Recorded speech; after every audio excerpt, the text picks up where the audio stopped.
ఈరోజే ఆషాఢ బుధవారం, పైగా సప్తమి తిథితో కలిసి వచ్చింది. మరి ఇంతటి విశేషమైన రోజు ఈ కథను వింటే చాలు. జన్మల పాపాలు అగ్నిలో పడినా దూది మాదిరిగా నశిస్తాయి. మరి ఆ కథ ఏంటో ఇప్పుడు ఈ వీడియోలో తెలుసుకుందాం. పూర్వం శ్రీరామచంద్రుడి తాతగారైన రఘుమహారాజు ధర్మమత్రుడై ప్రజలను పాలిస్తూ ఉండేవాడు.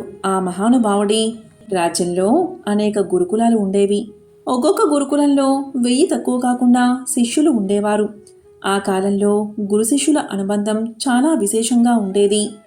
వరతంతుడు అనే ముని యొక్క గురుకులంలో ఒక శిష్యుని శిక్షణ పూర్తయింది. గురువుగారు, నాయనా, నాకు తెలిసిన విద్యనంతా నీకు నేర్పాను.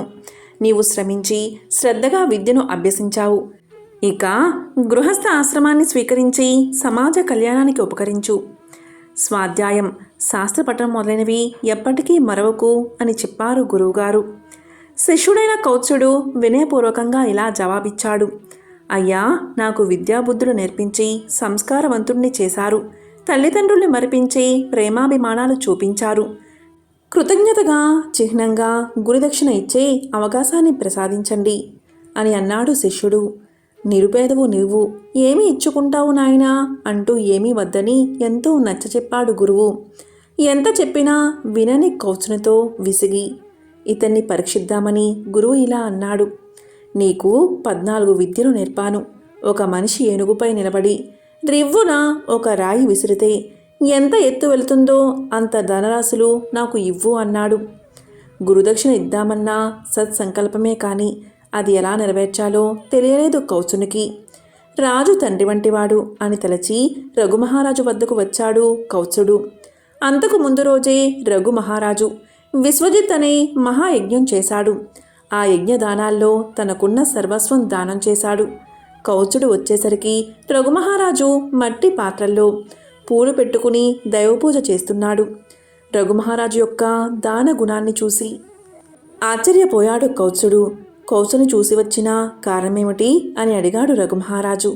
రాజా, అది కష్టములే, నేను వెళతాను అంటూ వెళ్ళిపోతున్న కౌత్సుని పిలిచి రాజు వట్టి చేతులతో వెనుతిరిగి పోవడమా ఆలోచించక అడుగు నాయనా అని అన్నాడు. వచ్చిన పని చెప్పి తలదించుకుని నిల్చున్నాడు కౌత్సుడు. రేపు పొద్దున్నరా, నీవు కోరిన ధనమిస్తా అని చెప్పి పంపాడు రఘుమహారాజు. రఘుమహారాజు తన కులగురువైన వశిష్ఠ మహర్షి వద్దకు వెళ్ళి సమస్యను చెప్పాడు. మహాజ్ఞాని అయిన వశిష్ఠుడు, రాజా, నీవు సంపాదించి ఇవ్వడానికి వ్యవధి లేదు. ఇంద్రుడిపై దండెత్తు అని హితం చెప్పాడు. విజయ బేరీలు మోగాయి. ఆ భీకర బేరీ నినాదాలు వజ్రుని చెవులకు వినిపించాయి. రఘుమహారాజు రాజ్యం నుంచి వస్తున్నాయని తెలుసుకుని దేవేంద్రుడు ఎంతో ధర్మాత్ముడు రఘుమహారాజు. ఆయన కోశాగారాలన్నీ ధనంతో నింపమని ఆజ్ఞాపించాడు. రాజభటులు కోశాగారాలు నిండి ఉన్నాయని రఘుమహారాజుకు విన్నవించారు. ఇక రఘుమహారాజు దండయాత్రకు స్వస్తి చెప్పి కౌత్సుడు రాగానే మీ ధనం కోశాగారంలో ఉంది, తీసుకు వెళ్ళండి అన్నాడు. తాను అడిగిన దానికన్నా ఎక్కువ ఉందని తెలిసిన కౌత్సుడు ఇలా అన్నాడు. రాజా, నాకు కావలసినవి 14 రాసులే, మిగతా ధనం నాది కాదు అని వెళ్ళిపోయి గురుదక్షిణ చెల్లించుకున్నాడు. మరి ఈ ధనమెవరిది అని రఘుమహారాజు మిగిలినదంతా దేవేంద్రుడికి పంపేశాడు. అంతటి ధర్మాత్ముడు కాబట్టే పరమాత్మ అతని పౌత్రునిగా పుట్టాడు.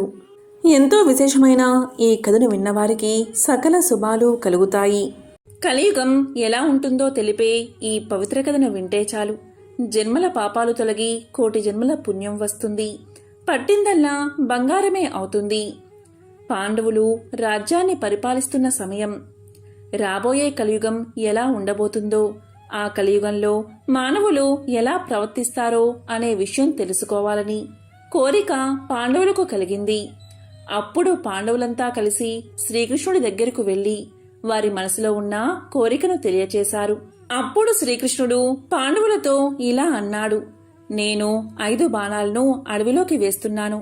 మీరందరూ అడవిలో ఒక్కొక్కరు ఒక్కో వైపు వెళ్లి 5 బాణాలు వెతికి తీసుకురండి.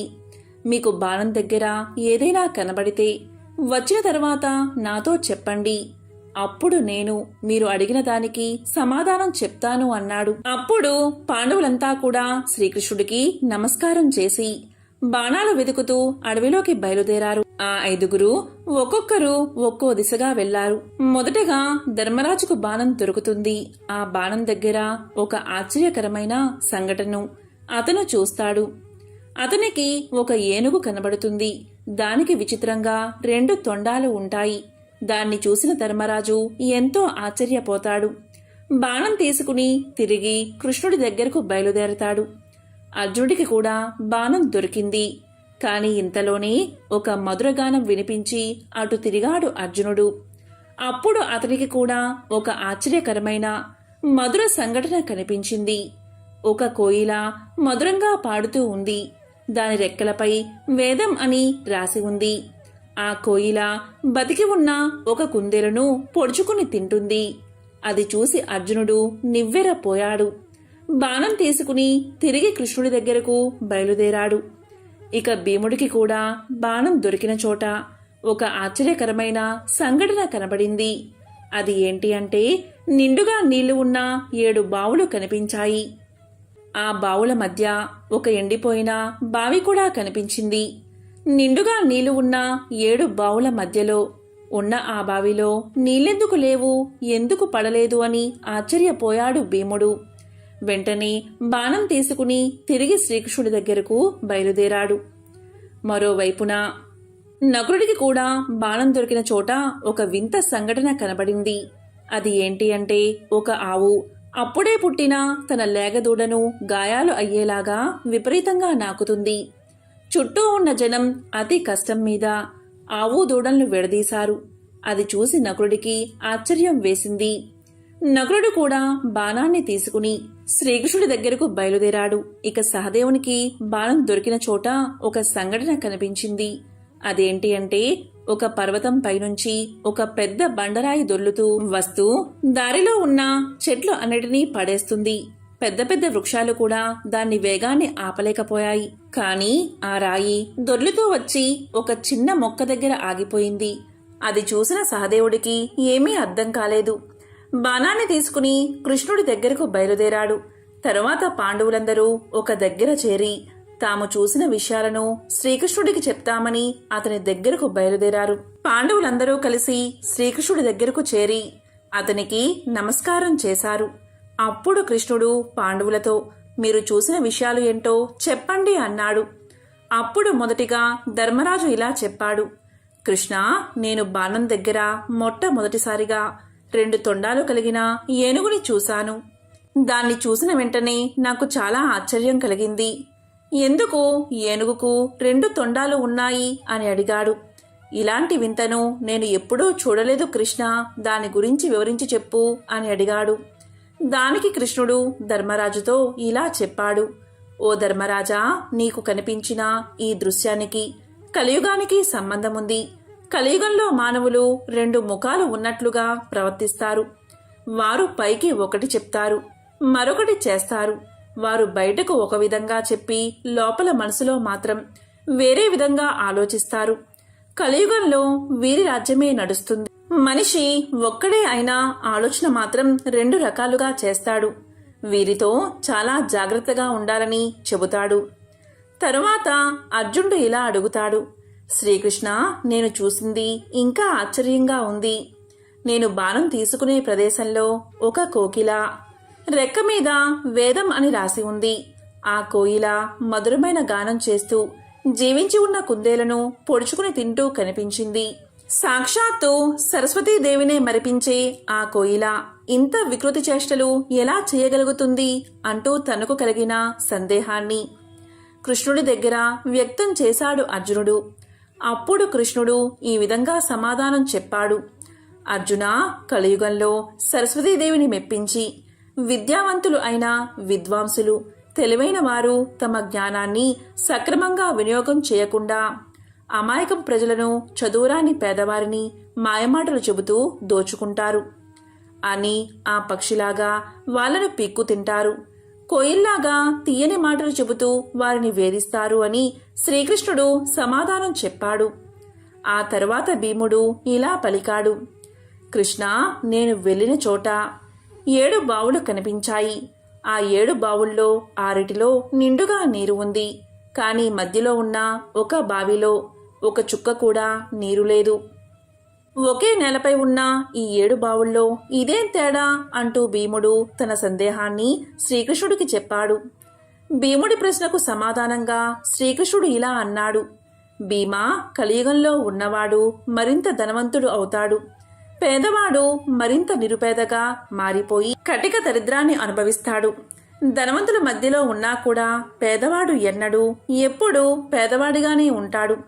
దానికి సంకేతమే ఈ బావులు అని శ్రీకృష్ణుడు సమాధానం చెప్పాడు. ఆ తరువాత నకులుడు కృష్ణుణ్ణి ఇలా అడుగుతాడు: కృష్ణ, నాకు బాణం దొరికిన చోట ఒక ఆవు దూడపై అతి ప్రేమ చూపిస్తూ నాలుకతో నాకుతుంది. ఆ ఆవు యొక్క ప్రేమ ఎలా ఉంది అంటే, ఆ ఆవు తన దూడను నాకడం వల్ల ఆ దూడకు గాయాలు అయ్యి రక్తం కారుతుంది. ఏంటి ఈ విపరీతమైన ప్రేమ అని అడగ్గా కృష్ణుడు ఇలా చెప్పాడు: కలియుగంలోని తల్లిదండ్రులకు పిల్లల మీద అధిక ప్రేమ ఎక్కువ. ఆ పిల్లలు ఆ అధిక ప్రేమ వల్ల సోమరులుగా తయారవుతారు. వాళ్ళు చూపించే అతి ప్రేమ వల్ల పిల్లల యొక్క అభివృద్ధి ఆగిపోయి సోమరులుగా తయారై భూమికి భారంగా మారతారు. జీవితంలో బాధ్యతల గురించి తెలుసుకోకముందే వారికి చిన్న వయసులోనే పెళ్లి చేస్తారు. ఈ కలియుగంలో కొడుకుపై తల్లిదండ్రులకు ఎలాంటి హక్కులు ఉండవు. కేవలం భార్యకు మాత్రమే పూర్తి హక్కులు ఉంటాయి. కలియుగంలో తల్లిదండ్రులు పిల్లలపై చూపే అతి ప్రేమకు ఆవు దూడలు చిహ్నాలు అని సమాధానం చెప్పాడు కృష్ణుడు. ఇక చివరివాడైన సహదేవుడు కృష్ణుణ్ణి ఇలా అడుగుతాడు: కృష్ణ, నాకు బాణం దొరికిన చోట ఒక పెద్ద పర్వతం నుండి ఒక భారీ బండరాయి దొర్లుకుంటూ కింద పడ్డం కనిపించింది. ఆ బండరాయి బరువుకు వేగానికి అడ్డు వచ్చిన పెద్ద పెద్ద వృక్షాలు సైతం నేలమట్టం అయిపోయాయి. కానీ ఒక చిన్న మొక్క దగ్గరకు రాగానే ఆ బండరాయి తనంతట తానే ఆగిపోయింది. అది చూసిన నేను ఆశ్చర్యానికి లోనయ్యాను. పెద్ద పెద్ద వృక్షాలకు ఆపడం సాధ్యం కాని పని ఒక చిన్న మొక్క ఎలా చేసింది అని అడుగుతాడు. దానికి కృష్ణుడు ఇలా సమాధానం చెప్తాడు: సహదేవా, కలియుగంలో మానవులు విచక్షణ కోల్పోతారు. తమ పతనానికి తామే కారణం అవుతారు. మహావృక్షాలు అంటే అతని అధికార బలం, ధనబలం ఇవేవి అతని పతనాన్ని ఆపలేవు. కానీ చిన్న మొక్క వంటి భగవంతుడి నామస్మరణ మానవుడు వినాశనం కాకుండా ఎల్లప్పుడూ కాపాడుతుంది. దీనికి సంకేతమే నువ్వు చూసిన దృశ్యం అని వివరిస్తాడు. కలియుగంలో ఎవరైతే అధర్మాన్ని పాటిస్తారో వారు జాలి దయ లేకుండా అమాయకులను పీడించుకుంటూ తింటూ వాళ్ళు మాత్రమే సుఖంగా ఉంటారు. భగవంతుడిని నమ్మేవారి సంఖ్య గణనీయంగా తగ్గిపోతుంది. నాస్తికులు పుట్టగొడుగుల్లాగా పెరిగిపోతూ ఉంటారు. మనిషి ఆయుర్దాయం అనేది 60 సంవత్సరాలకు పడిపోతుంది. 8 సంవత్సరాల వయసులోనే ఆడవారు పిల్లలకు జన్మనిస్తారు అంటూ కలియుగంలో జరగబోయే సత్యాలను పాండవులకు వివరిస్తాడు శ్రీకృష్ణుడు. మహాభారతంలో శ్రీకృష్ణుడు చెప్పిన ఈ విషయాలు కలియుగంలో మనం చూస్తూనే ఉన్నాం. అందుకే మహాభారతాన్ని పంచమ వేదంగా చెప్తారు. మహాభారతంలో ఎన్నో జీవిత సత్యాలను తెలియచేసే విషయాలు కూడా ఉన్నాయి. పూర్వం మహాభారత అరణ్య పర్వంలో పాండవులు అరణ్యవాసంలో ఉన్నప్పుడు ఒక బ్రాహ్మణుడు పాండవుల వద్దకు వచ్చి ఇలా పలికాడు: చాలా కంగారు పడుతూ వచ్చి తాను అగ్నిని మదించే అరణి ఒక చెట్టు కొమ్మలో దాచరని, అప్పుడే వచ్చిన ఒక దుప్పి ఆ కొమ్మను రాజు కోనందున అరణి దాని కొమ్ముల్లో చిక్కుకుందని, ఆ తరువాత దుప్పి పారిపోతే దానితో పాటే తన అరణి కూడా దాని కొమ్ముల్లో చిక్కుకుపోవడం వల్ల దానితో పాటే పోయిందని, అది ఒక అరణ్యంలోకి ప్రవేశించి తనకు కనిపించకుండా పోయిందని, ఆ అరణి లేకపోతే తాను నిత్యమూ చేసే అగ్నిహోత్రాది కార్యాలను చెయ్యలేనని, కనుక తనకు తన అరణిని వెతికి తెచ్చి ఇప్పించాలని ప్రార్థించాడు బ్రాహ్మణుడు. ఇక ధర్మరాజు తన తమ్ములతో కలిసి వాడి బాణాలు సంధిస్తూ బ్రాహ్మణుడు చెప్పిన దిక్కువైపు దుప్పిని వెతకడానికి బయలుదేరాడు. ఎన్ని బాణాలు వారు వేసినా ఒక్కటి దానికి తగిలిన జాడ కనిపించలేదు. అది అదృశ్యమైందని వారు భావించారు. తమ ప్రయత్నం విఫలమైందని బాధపడుతూ అలసట చెందడం వల్ల ఒక మర్రి చెట్టు నీడలో విశ్రమించారు. అప్పుడు నకులుడు ధర్మరాజుతో ఇలా పలికాడు: ఆర్య, మీరు ఇంత ధర్మ తత్పరత కలవారు కదా, మన కష్టాలకు కారణం ఏమిటి అని ప్రశ్నించాడు. దానికి ధర్మరాజు నవ్వి, మన పూర్వజన్మ కర్మలే మన సుఖదుఖాలకు కారణమని పెద్దలు చెప్పారు అన్నాడు. అప్పుడు భీముడు కల్పించుకుని, ఆ రోజు పాంచాలని నిండు కొలువులోకి ఈడ్చుకుని వచ్చినప్పుడే కౌరవులందరినీ నేను చంపేసి ఉండాల్సింది. అలా చేయకపోవడం వల్లే మనకి కష్టాలు అన్నాడు. అర్జునుడు భీముడి కోపానికి వత్తాసు పలుకుతూ, అహంకారం ఆవహించి సూత కుమారుడైన కర్ణుడు ఆ రోజు పలికిన కారు కూతల్ని విని పెరిగి పందిలాగా నేను ఊరుకోబట్టే ఈ బాధలు కష్టాలు అన్నాడు. ఇక సహదేవుడు ఇలా అన్నాడు, దుష్ట ద్యూతాన్ని మనతో ఆడించిన మాయావి శకుని నేను ఆ రోజే చంపి ఉండకపోవడమే మన కష్టాలకు కారణమన్నాడు. అన్నీ విన్న అజాత శత్రువు పాండవాగ్రేసరుడు ధర్మరాజు నకునితో, అన్నదమ్ములైన మనం అందరం బాగా దాహంతో బాధపడుతున్నాం. దగ్గరలో ఎక్కడైనా నీరు ఉందేమో చూసి నువ్వు తాగి మాకు కూడా తీసుకురా అని ఆదేశించాడు. దీంతో నకులుడు అన్నగారి మాటకు బద్ధుడై వటవృక్షమెక్కి నీళ్లు ఎక్కడైనా దొరుకుతాయేమో అని పరిశీలించాడు.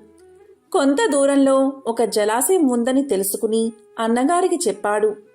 అప్పుడు ధర్మరాజు నకులుణ్ణి అక్కడికి వెళ్లి దాహం తీర్చుకుని తమందరికీ వెంటనే మంచినీరు తేవలసిందిగా ఆజ్ఞాపించాడు.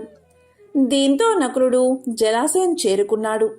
అందులో దిగి నీళ్లు తాగాలని ప్రయత్నం చేశాడు. ఇంతలో ఒక గొంతు వినిపించింది. ఆ తడాకం తనదని, తాను అడిగే ప్రశ్నలకు సరైన జవాబులు చెబితేనే నీరు తాగనిస్తాను అంది ఆ గొంతు. నకులుడు ఆ మాటలు వినకుండా లోపలికి దిగి కొంచెం నీరు తాగాడు. వెంటనే స్పృహ కోల్పోయి నేలపై కూలబడ్డాడు. ఎంతసేపటికి నకులుడు రాకపోయేసరికి ధర్మరాజు సహదేవుణ్ణి పంపాడు. అతను వెళ్లి నకులుడి స్థితి గమనించి నీళ్లలోకి దిగాడు. అప్పుడు మళ్ళీ ఒక అశరీర భూతం గొంతు, ఈ తటాకం నాది, నేనడిగిన ప్రశ్నలకు సరైన జవాబు చెబితేనే నీళ్లు తాగనిస్తాను అని వినిపించింది. కాని అహంకారం, ఆవేశం ఉన్న సహదేవుడు ఆ మాటలు లక్ష్యపెట్టక లోపలికి దిగి దాహం తాగి మూర్ఛపోయాడు. ఆ తరువాత అర్జున, భీములు కూడా వచ్చి అలాగే మూర్ఛపోయారు. చివరికి ధర్మరాజే బయలుదేరి వచ్చాడు. ఆ కొలను దగ్గర మూర్ఛపడి ఉన్న సోదరుల్ని చూశాడు. ఇతరులు ఎవ్వరూ వచ్చిన జాడలేదని గ్రహించాడు. ఇది దుర్యోధన మాయ ఏమోని అనుకున్నాడు. సోదరుల ముఖాల్లో చైతన్యం తగ్గలేదు, చేతులు కాళ్ళల్లో శోభ తగ్గలేదు అని గమనించాడు. ఇంకా వెంటాడుతుందని విచారించాడు. తాను వీళ్లను వదిలి వెళ్లితే తల్లి కుంతీదేవికి ఏమని సమాధానం చెప్పుకోవాలా అని సందేహించాడు. దాహం విపరీతంగా ఉంది. దాంతో కొలంలోకి దిగాడు ధర్మరాజు.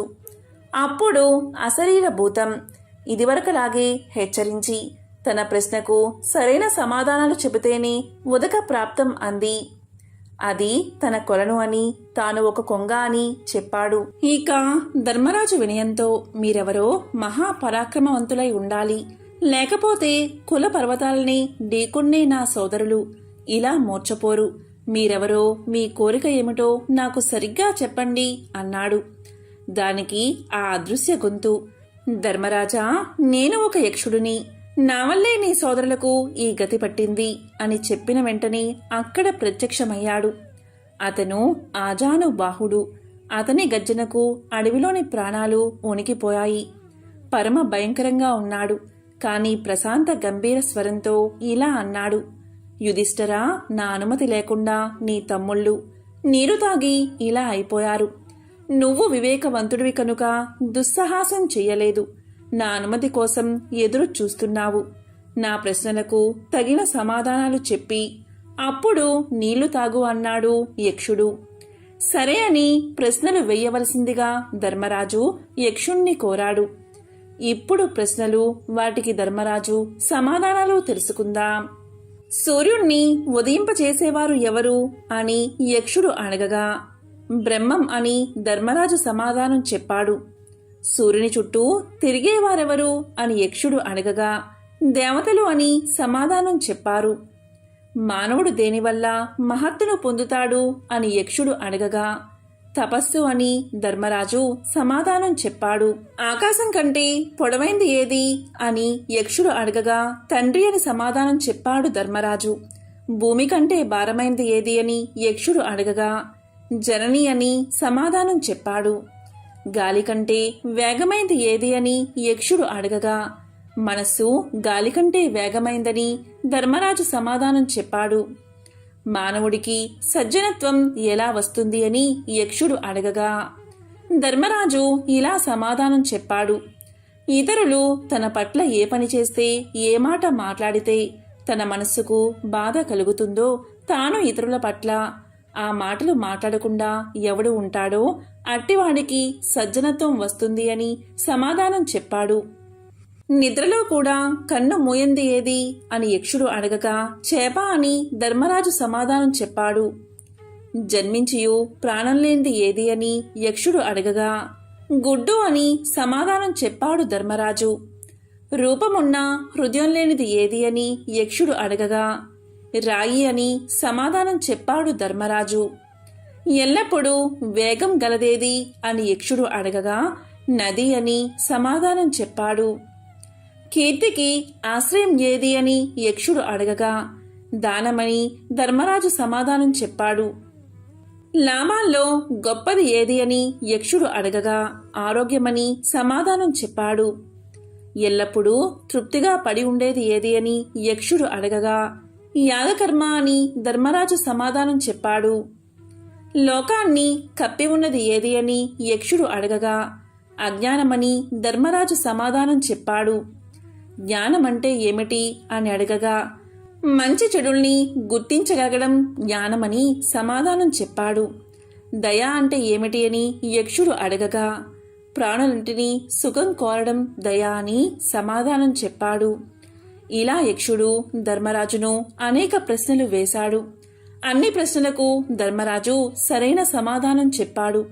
ఆ సమాధానాలు విన్న యక్షుడు నా ప్రశ్నలంటికి సరైన సమాధానాలు ఇచ్చావు, నాకు ఆశ్చర్యాన్ని కలిగించావు. నీ సోదరులలో ఒక్కరిని బతికిస్తాను, ఎవరిని జీవింపచెయ్యాలో నువ్వే చెప్పు అన్నాడు యక్షుడు. అప్పుడు ధర్మరాజు కొంచెంసేపు ఆలోచించి ఇలా చెప్పాడు. సుమున్నత బలశాలి అయిన నా సోదరుడు నకులుణ్ణి బతికించు మహానుభావా అని అన్నాడు. దానికి యక్షుడు భీమార్జునులు అత్యంత ధైర్య సాహసవంతులు, వారిని బతికించమని కోరుకోకుండా నకులుణ్ణి ఎందుకు ఎంచుకున్నావు అని అడిగాడు. దానికి ధర్మరాజు యక్షీశ్వర, మా తండ్రి పాండురాజు గారికి కుంతి, మాద్రి అని 2 భార్యలు. కుంతి తనయుల్లో నేను బతికే ఉన్నాను, మాద్రి తనయుల్లో ఒక్కరైనా జీవించాలి కదా అన్నాడు.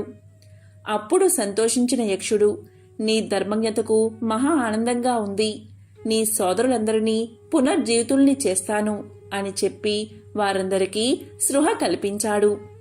దీంతో పరమానంద భరితుడైన ధర్మతనయుడు అంటే ధర్మరాజు ఇలా పలికాడు. నీవు యక్షుడివి కావు, నువ్వేదో దేవతవు, దీంట్లో సందేహం లేదు. నీ యథార్థ స్వరూపం నాకు చూపించు అని కోరాడు. దానికి యక్షుడు నేను ధర్మదేవతను, సత్యం, శౌచం, దానం, తపం, సమం, దాంతి, కీర్తి, సమగ్ర పరిజ్ఞానం నా స్వరూపాలే. నా కుమారుడివైన నిన్ను చూడాలి అనే ఉద్దేశంతోనే ఈ కొలను చేరాను. నన్ను ఆశ్రయించిన వారెవరూ దుర్గతి పొందరు. నీ సాధువర్తనకు సంతోషించి ఇంకో వరం కూడా ప్రసాదిస్తున్నాను, కోరుకో అన్నాడు. దీంతో ధర్మరాజు అమిత ఆనందాన్ని పొంది భక్తితో ధర్మదేవతకు సాష్టాంగ నమస్కారం చేశాడు. ధర్మదేవ, ఆశ్రమ సమీపంలో ఉన్న ఒక బ్రాహ్మణుడి అరణిని జింక అపహరించుకు పారిపోయింది. దాన్ని ఆయనకు కర్మలోపం రాకుండా మళ్లీ ప్రసాదించాలి అని ప్రార్థించాడు. దీంతో ధర్మదేవత చాలా సంతోషించి ధర్మజుని మనోగతం ఎలాంటిదో తెలుసుకోవడానికే అలా కల్పిత జింకను సృష్టించాలని చెప్పి ఆజ్ఞని అనుగ్రహించాడు. ధర్మదేవతా కుమారుడైన ధర్మరాజుపై అపార కృపా కటాక్షాలతో ధర్మనందన మీ 12 ఏళ్ల అరణ్యవాసం పూర్తయింది. 13వ ఏడు అజ్ఞాతవాసం. మీరు ఏం చెయ్యాలి? అజ్ఞాతవాస సమయంలో మీరందరూ ఏ రూపంలో ఉండాలి అని అనుకుంటారో అలాంటి రూపమే మీకు ఏర్పడుతుంది. మిమ్మల్ని ఎవరూ కొంచెం కూడా గుర్తుపట్టలేరు. ఇది మీకు వరంగా ఇస్తున్నాను. ఇంకేమైనా కోరిక ఉంటే నాకు తెలియచేయండి, నెరవేరుస్తా అన్నాడు. విజ్ఞుడైన ధర్మరాజు, నీ దర్శనంతో ధన్యుణ్ణి అయ్యాను. ఇంకేం కోరిక లేదు. నా మనసు క్రోధ, లోభ, మోహాది దుర్గుణాలకు ఎప్పుడూ దూరంగా ఉండి సదా ధర్మాచరణతో విలసిల్లేటట్లు అనుగ్రహించు అని వేడుకున్నాడు. ఆ వరాన్ని ఆనందంగా ప్రసాదించి ధర్మదేవత అదృశ్యం అయిపోయాడు. భీమార్జున, నకుల, సహదేవులు యథాస్థితికి వచ్చారు. అందరితో కలిసి ధర్మరాజు మళ్లీ ఆశ్రమానికి చేరుకున్నాడు. బ్రాహ్మణుడికి ఆరనిని అందజేసి ఆయన శుభాశిస్సులను పొంది ఆనందంగా సోదరుడితో గడిపాడు. బుధవారం రోజు ఎవరైతే ఈ కథను వింటారో లేక చెప్తారో అటువంటి వారి సమస్త దోషాలు తొలగిపోతాయి. జన్మల పాపాలు తొలగి కోటి జన్మల పుణ్యం కలుగుతుంది. సకల శుభాలు కలుగుతాయి.